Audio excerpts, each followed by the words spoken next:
sit in graduate classes together for a week, 35 hours, and God has put our hearts together too. And I told Kristi, I said, it seems like we've known each other a lot longer than we have, and that's what God does when he brings friendships together.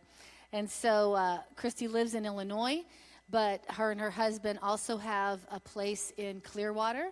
And so she happened to be here this time of year, and I said, next time you're here, let me know when you can come. And so she said she would speak for us, and I'm very thrilled. Kristi will tell you that it's the past that gives her an acute understanding and a special connection to the people that she ministers to. I'm going to ask Leslie to put this video up, and you're going to see just what Kristi does. Well, one of the most difficult and hidden emotional pains to identify and treat is that of child sexual abuse. Our next guest can offer help and hope for those suffering from that horrific experience, both from a professional and personal experience. Kristi Lemley is a licensed clinical social worker and has written the book Broken and Transformed, Moving Beyond Life's Difficult Times. Welcome to Real Life, Kristi. Thank you. Thank you for having me. So nice to have you. Thank you for this wonderful book that you've written that just ministers to the heart. And now you just have an incredible story to share with us, and just the ministry that has come out of your past and your brokenness. Absolutely. Would you share your story? Yes. What happened to me when I was younger, I was sexually abused. It happened 5 or 6 times, and through that, I kind of, as a child, I was young, 5 or 6, and some of you know what that is like, and I tried to just hide it. And I put on this mask, and I tried to go through life acting like there was nothing wrong. If I could be perfect on the outside, then no one would know what was going on the inside. I want to play part of that for you because Kristi has a painful past like some of us do. And it doesn't matter what the pain was, God can bring you through that. And Kristi, your story goes on to say in this interview that you were in high school when you realized that God had more for you. And then in college, you really saw that there was hope and healing for you. So tell us a little bit about that, and tell us then how you ended up on a journey of being a counselor. Well, when I was younger, I always wanted to work for the FBI. I did. I always wanted to be an investigator, because if I could help people figure out why they do what they do, then maybe I could help stop people from hurting other people. And I didn't really know why I wanted to do that. I just always wanted to do that. And in my high school years, I was very angry. My parents divorced also. Not only was I sexually abused as a child, but then my parents divorced, and I moved away from my family. I have an older sister, a middle sister, and I'm baby. Yes, I'm spoiled too, but that's okay. I'm the favorite. I always tell my sisters that. So I was very angry, and I always felt like I had to be the center of attention. I think part of being the baby of the family, but also because I was hurting. Have you ever been there?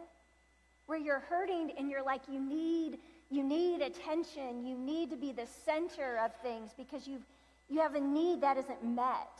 And that's kind of what I did. When I was getting my undergraduate degree, I got it in criminal justice and psychology because I was going to work for the FBI. I'm telling you, I was like determined. And it wasn't until I was in my psychology classes in my undergraduate degree that I realized that I had pushed down very far what had happened to me. And I'll never forget it. I was sitting on the stairs. I lived in Waterston Towers, which is the tallest dorm in the United States. I was like on floor 21. And I was sitting in the stairwell, and it just all came flooding back for me. And I was just sobbing, remembering what had happened. And God kind of began to heal me from that, and I was able to forgive the person who had harmed me. And on I went with my life. And I was getting my master's degree in social work, and I worked for pretrial services for our federal government. And I did talk to the FBI. One of the FBI, I don't know if he was a recruiter or whatnot, but he called me and we were talking because he said, we need some more female behavior analysis individuals in the FBI. And so I talked with him, but I realized at that moment that I didn't want to be on the criminal justice aspect of it. I wanted to help people right where they were. I didn't want to be the hammer of the law. I wanted to meet them where they were and help heal them. And so I started working with chronically mentally ill and addictions.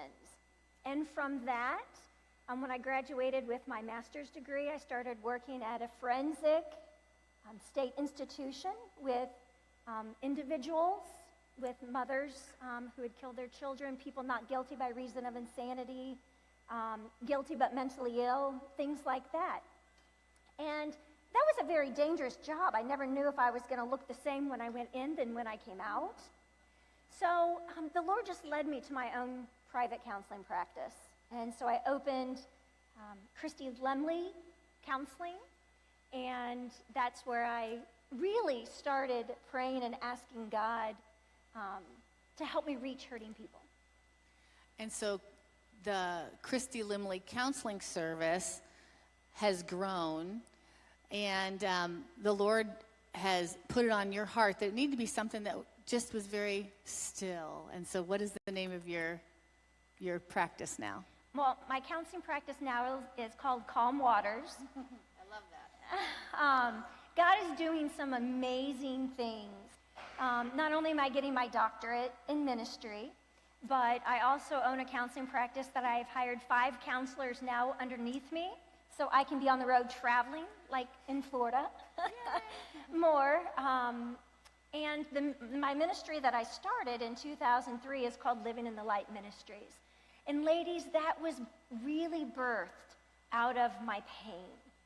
See, in 2002, after I had counseled an individual who had been sexually abused, I went home and I found myself, Tammy, very angry. And I'm like, okay, God, what is going on? And the Lord revealed to my heart that I was holding on to shame and guilt. And ladies, I would say the majority of you in here have experienced shame and guilt. I think everybody has experienced shame and guilt, but there are some of you that are still holding on to that. And it took 8 months of me praying every day, Lord, let me know that the blood of Jesus covers all my sins. See, I reacted out of pain. I reacted out of hurt. And I did things like I would be the life of the party and I would drink and I dated guy to guy because I was looking for love. I was looking for something to fill that need. I even was on the corporate ladder of success. It's like if I could just be good enough in the workplace, if I could just get more ahead, then I would be okay. And I don't know if this was on the video or not, but I wore a mask. And I thought, if on the outside I could look perfect, and everything I did could be perfect, then nobody would know the pain that was going on the inside. And God delivered me from shame and guilt. And I'm so glad nobody saw it, because when God delivered me, I seriously just started jumping up and down. I was sobbing, I was praising God. But from that experience, I launched Living in the Light Ministries, and I told God I would tell anybody who would listen about his saving grace. And so that's why I'm here. God is doing amazing things. We have a TV program called Living in the Light that is global, and we get testimonies frequently of salvations, of a lady who was in an abusive situation who watched one of our TV programs and left that situation and found safety. And God is doing amazing things, but ladies, it first began with God healing me and delivering me. It doesn't have anything to do with me. I'm just a vessel. And God can do that for you too. He's got a story inside of each one of you. And that's what Heart to Heart's about. We share our stories because we know, I know at age 53, what I didn't know at age 35 when I started this ministry. I said, I wish I had known then what I know now. God is so faithful, and I knew that. But he is able to heal some of the deepest wounds all of the deepest wounds that you'll ever have. And so I was glad that Kristi could come tonight. She's going to share a message with us in just a few minutes. And I don't know if you'll be able to have a moment to share this, but I want to let you know she has resources on her table. She has a book that is called Broken and Transformed. And then there's a workbook that goes with it, and a DVD series. And all three pieces are usually $40, but for tonight, she's never done this before, it's going to be $25 for all three pieces. I saw just a few snippets of the videos, and I said, I need to get one of those. So I would encourage you to see her at the end of the evening and get those resources. God has a plan for your life. Yes, he does. It's not an accident that you're here tonight. The Bible tells us that his plan is to prosper us and not to harm us, to bring us hope in a future. And you might say, you know what, I've been through a lot of awful things. Why did God let that happen? God doesn't make things happen to us, but he will use those difficult places like sandpaper to refine us and to smooth out the rough places so that he can make us a beautiful vessel. And so tonight, Kristi, thank you for being here and sharing a little bit of your story. I know that God's put a word in your heart tonight, and I'm going to give you the platform. We're going to take a little break, and Pastor Peter's going to come, and then we're going to let you share the word. Thank you so much. Thank you. And it's a pleasure to be here, ladies. Tammy is such a dear woman. Treasure her. She is such an asset to our cohort. She is our scribe, what we call her. She takes all of the notes. I can just be sitting there listening to the professor, and she's typing away. So she truly is a treasure. And so I just want to say that just love on her and bless her, and she is such a dear friend to me. Love you, darling. Thank you.